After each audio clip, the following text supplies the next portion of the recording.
ሰላም ዲናችሁ በያላችሁበት ሁሉ ነገር ሰላም ነው። አሸይና እንዲያላችሁ እሙኝላችኋለሁ። ቢስቲስ ጎንዶሎ ማለት ላይክ እና ሼር ያደረጋችሁ ሐሳቦቻችሁ ለብዙዎች አቆብለ ለዚህም ኮልፊ አመሰግናችኋለሁ። ሐሳቡ ሲሞቻችሁ 3000 ላይክ እንድትገጩን በትትና ጎብዛችኋለሁ። ዛሬ ሚዛናችን ዘላችሁ መጣን። ሶበር ዜና ሆርሙዝ እየነደደ ነው። አሜሪካና ኢራን በየተራ አንዱ አንዱን የጦር መርከብ ይመታል፣ አንዱ አንዱን የጦር መርከብ ያግታል። እንደገና የኤሚሬትስ የአየር ማረፊያዎች ሁሉ እየተመተሙ ነው። የኢራን ወደቦች ሁሉ እየተመተኑ ነው። ይሄ ሁሉ ሲሆን አሜሪካ እባካችሁ ጦርነቱ ተጀመረ ብላችሁ አታስወሩብኝ፣ የተኩስ አቁሙ አልፈረሰም እያለቀሰች ነው ያለችው። ምክንያቱም የተኩስ አቁሙ በይፋ እንደፈረሰ ከታወቀ የዓለም ኢኮኖሚ የነዳጅ ገበያው እጅግ በጣም በአደገኛ ሁኔታ ይጨምራል። ከፍተኛ የሆነ ኢኮኖሚያዊ ቀውስ ይመጣል። ይህን በመፍራት አሜሪካና ኢራን እየተዋጉ ቢሆን እንኳን አሜሪካዋ የተኩስ አቁሙ አልፈረሰም፣ ሰላም ነው፣ አሸወይና ነው፣ እየተደራደርን ነው፣ እየተነጋገርን ነው ብላ ጉዳዩን ለማስታመምና ለማለት ሞክራለች። እውነታው ግን እንደዚህ አይደለም። እውነታው ዛሬ ሌሊት ራሱ ፔንታጎን የለቀቀው የቪዲዮ ማስረጃ የአሜሪካ መከላከያ መስሪያ ቤት የለቀቀው ቪዲዮ ሁለት የኢራን መርከቦች ሲመቱ እንግዲህ ዝም ብለህ 100 ሚሊዮን ብለህ እንኳን ብታስበው የ200 ሚሊዮን ብር የነዳጅ ጫኝ መርከቦች እየተመቱ አረ ሰላም ነው ተኩስ አቁሙ አልፈረሰም ብለው መናገር ራሱ ምን ማለት ነው? ስጋት ነው። የጦርነት ስጋትና ደመና በተከሰተ ቁጥር የዓለም የነዳጅ ዋጋ ይጨምራል። ይህን ተከትሎ ኢንፍሌሽን ወይም ደግሞ የኑሮ ውድነት በመላ ዓለም በከፍተኛ ሁኔታ ይጨምራል። ይሄ በሆነ ቁጥር ደግሞ የዓለም ሕዝብ በሙሉ ቅሬታውን ጩኸቱን እያሳያለው በአሜሪካ መሪዎች ላይ በመሆኑ አሸወይና ነው። ጦርነቱ ያው ትንሽ ተመታተናል። መርከባችን መጥተዋል፣ መርከባቸውን መተናል፣ ትንሽ አግተውናል። ነገር ግን ጦርነቱ ግን አልተጀመረም ያለ ነው እና ይሄ ምንድነው? ፍራቻ ነው። የኢኮኖሚ መናገቱ በጣም አደገኛ በሆነ ሁኔታ አስጊ ደረጃ በመድረሱ ጦርነት ላይ ቢሆንም ጦርነቱ እንደተጀመረ ለዓለም መንገር አይፈልጉም። ኢራን ግን በፍጹም የሆርሙዝ ሰርጥ አሁንም ዛሬ ሌሊትም ሙጀባ ኻሜኒ ወጥተው የኢራኑ ጠቅላይ መንፈሳዊ መሪ ወጥተው ጦርነቱ ተጀምሯል ያሉት ተጀምሯል፣ ሙሉ በሙሉ ወደ አጠቃላይ ውጊያ እንገባለን፣ አሜሪካ ሆርሙዝ ሰርጥ የኢራን ነው ብላ እስክትፈርም ድረስ ነው። በፍቅር ቸብ የፍቅር ቁንጥጫ የምናምን ቁንጥጫ የሚባል የለም። ውጊያ ነው፣ መዋጋት ነው። ይውደም ቀጠናው በሙሉ ይፍረስ ከፈለገ እኔ አያገባኝም፣ ወደ ውጊያ እንግባ። ያለበለዚያ ሆርሙዝ ሰርጥ የኢራን ነው ብለሽ ፈርሚ አሜሪካ ነው ያለች። አሜሪካ ደግሞ ይህን እንዴት ነው የምታደርገው? ሞት እኮ እውነቱን ለመነጋገር በአሜሪካ ቦታም ስትሆን ከጦርነቱ በፊት ሁሉም እንደፈለገ ሲጠቀምበት የነበረ የባህር ክፍል ኢራን ቀጥቅጣና ድብድባ ላደረሳችሁብኝ እያንዳንዱ ውድመት እና እልቂት ዋጋ የምትከፍሉት ይሄን ባህር ለኔ በመስጠት ነው ማድረግ ይቻላል። አሁን ይሄንን እንዴት ነው አሜሪካ ፈቅዳ?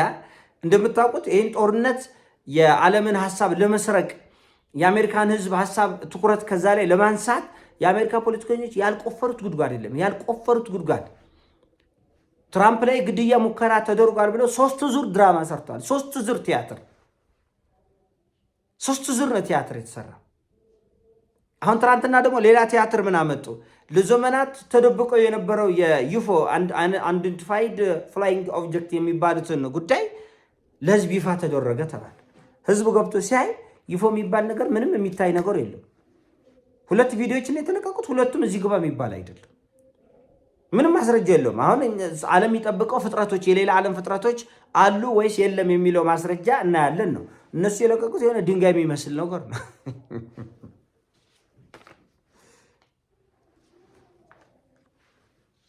እነሱ የለቀቁት የሆነ ድንጋይ የሚመስል የማይረባ ጉዳይ እና በጣም ተጨንቀዋል። በጣም ነው የተጨነቁት።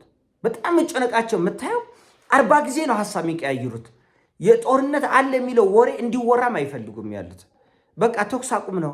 አሸወይና እየተገዳደሉ እኮ አንዱን መርከብ የአንዱን ንብረት እያወደመ በሚሳኤል በድሮን። አሁን ትናንትና ኤሚሬትስ ላይ ሌሊት የደረሰው ጥቃት ሶቅጣጭ የሚባል ኤሚሬትስ ግን ምንድን ያለች? ኧረ ፍንጥርጣሪን የመታኝ እንዳለ ኢንተርሴፕት አድርገዋለን። ነገር ግን ሲአይኤ የሚያወጣው መረጃ ራሱ የአሜሪካ ከፍተኛ ባለስልጣኖች የሚያወጡት መረጃ ራሱ እንኳን ኤሚሬትስን ሊከላከሉ ቀርቶ የአሜሪካ ጦር መሳሪያ የራሱ ካምፖች የጦር ካምፖች ወደ አመድነት ነው የተቀየሩት ወደ አመድነት ነው የተቀየሩት። ሊደበቅ አይችልም። ይሄ ማስረጃ ሊደበቅ አይችልም በምንም መልኩ። ለምን የሳተላይት መረጃ ቻይኖቹ እጅ አለ፣ ራሽያኖቹ እጅ አለ፣ ሌሎቹም እጅ ላይ ስላለ ሁሉንም ልትደብቅ አትችልም። ሳውዲና ኩዌት የአየር ክልላችንን ለአሜሪካ አንፈቅድም ብለው ነበር። ዛሬ ደግሞ ፈቅደናል አለ። እኔ ምክንያታቸው ምንድነው አልኩኝ? የአሜሪካ ልፍስፍስነት ነው አረቦችን እንደዚህ ሐሳባቸውን 40 ጊዜ የሚያስቀይር። ወይ ተዋክታ አታሸንፍ፣ ወይ አትተው፣ ወይ ድርድር አትልም፣ ወይ በውጊያ አታሸንፍም። መሀል ላይ እኛ ተሰቃየን ነው አረቦች። አሁን ዛሬ ደግሞ እስቲ እድልሽን ሞክሪ ፈቅደናል አለ። ይህን ተከትሎ ትራምፕ ዛሬ ትእዛዝ ሰጣለሁ፣ ነገ ደግሞ ውጊያ ይጀመራል ብሏል። ሆርሙዝ ሰርጥን ሰብሬ ያልፋለሁ ብሏል። ስለዚህ እቺ ጦርነት አትቀርም። ቢፈሩትም ቢጨናነቁም ቢንቆራጠጡም አንድ ዙር ጦርነት አይቀርም። በአቋም ደረጃ ተይዟል። በአቋም ደረጃ ስፍር ቁጥር የሌለው መሳሪያ በእስራኤልም በኩል በአሜሪካም በኩል በአረቦቹ በኩል ተዘጋጅቷል። ነገር ግን ይህን ጦርነት ከጀመርነው በኋላ የሚመጣውን ዓለም አቀፋዊ ኢኮኖሚያዊና ማህበራዊ ፖለቲካዊ ቀውሶች እንዴት እናድርግ የሚለው ነው አሁን ትልቁ ጭንቀት። ምክንያቱም ይህ ጦርነት የመጠፋፋት ጦርነት ነው። አሜሪካኖች ያን አይፈልጉም፣ የመጠፋፋትን ጦርነት አይፈልጉትም። ነገር ግን ኢራኖች ይፈልጉታል። እኛ ወድመን እናንተ መኖር አያስፈልግም፣ አብረን ተያይዘን ማንቁር ተያይዘን ወደ መቀመቅ እንግባ ነው። ልክ የሰሜን ኮሪያኖቹም የያዙት አይነት አቋም። ለምሳሌ ቻይኖቹ ውጊያዎች ሲገቡ ጥንቃቄ የተሞላበት ነው። ለምን? ያውቁታል፣ አቅማቸው የት ድረስ ከባድ እንደሆነ ያውቁታል። ራሽያኖችም ሲገቡ እንደዚህ። በሰሜን ኮሪያና በኢራን የሚደረገው ጦርነት ደግሞ የተለየ ነው። እንጠፋፋ ነው። አሁን ሰሜን ኮሪያ ትናንትና ህገ መንግስቷን አሻሽላለች። ሰሜን ኮሪያ ያሻሻለችው ህግ ምንድን ነው የሚለው? የሰሜን ኮሪያ መሪ ኪም ጆንግ ኡን ባይኖር መከላከያው በግድ ኒኩለር እንዲጠቀም የሚያስገድድ ነው ህገ መንግስቱ ማሻሻል። ይህ ምንድን ነው? ያውቋበድ ህግ ነው። ልኩ በአሜሪካና በአውሮፓኖቹ በኩል አውቋበድ ነው የሚሆኑት። ሁሉን ነገር ያውቁታል። አንድ ጦርነት ሲነሳ ምን አይነት ኢኮኖሚያዊ፣ ፖለቲካዊ፣ ማህበራዊ ቀውስ እንደሚፈጠር ጥንቅቅ አድርገው ነው የሚያውቁት። ግን ፖሊሳቸው በራስ ያውቋበድ ፖሊሲ በመሆኑ እነሱን ለማሸነፍ አንተ የምትጠቀመው ያውቋበድ ፖሊሲ ነው። አሁን ኢራኖች አውቋበድ ነው የሆኑት። ያውቆታል እያንዳንዷ ነገር የመጣ ይምጣ ይገለባበጥ ነው። እንደዚህ አይነት አቋም ሲኖር ደግሞ ይፈሩሃል ሌሎች። አሁን በእኛ ጋር የአእምሮ ህመም ያለበትን ሰው ሁሉ ይሸሻል፣ ይፈራል አይደል? አንዳንዱ ደግሞ አውቋበድ የሚሆን ሰው ደግሞ አለ። አውቆ እንደ እብድ የሚሆን ሰው አለ። እንደዚህ አይነቱንም ሰው ይፈራዋል። ኧረ የጦሰኛ ችግር ውስጥ ይዞኝ እንዳይገባ ብሎ ሰው ገና ሲያየው መሮጥ ይጀምራል። አሁን ሰሜን ኮሪያኖች ያ ነው የሚያደርጉት።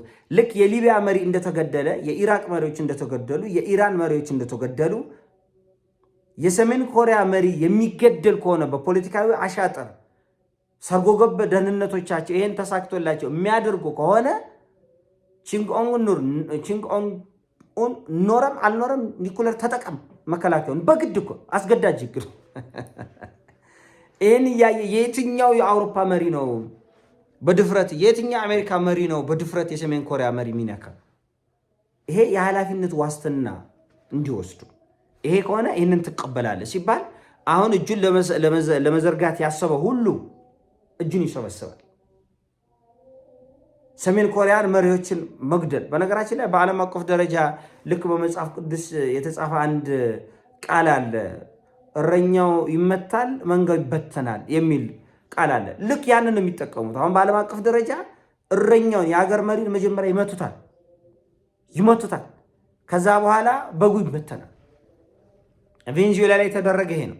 መሪ የሌላት አገር በጎቿ ተበተኑ። የቬንዙዌላ በጎች ተበተኑ። በቃ ሳር እየጋጡ ነው። አሁን ሳር እየጋጡ ነው። ነገር ግን የኢራን መሪዎች ግን መንጋውም አንበሳ ነው፣ መሪዎቹም አንበሳ ስለሆነ የአንበሳን መንጋ ዋናውን ስትመታ አንተ ትመታል።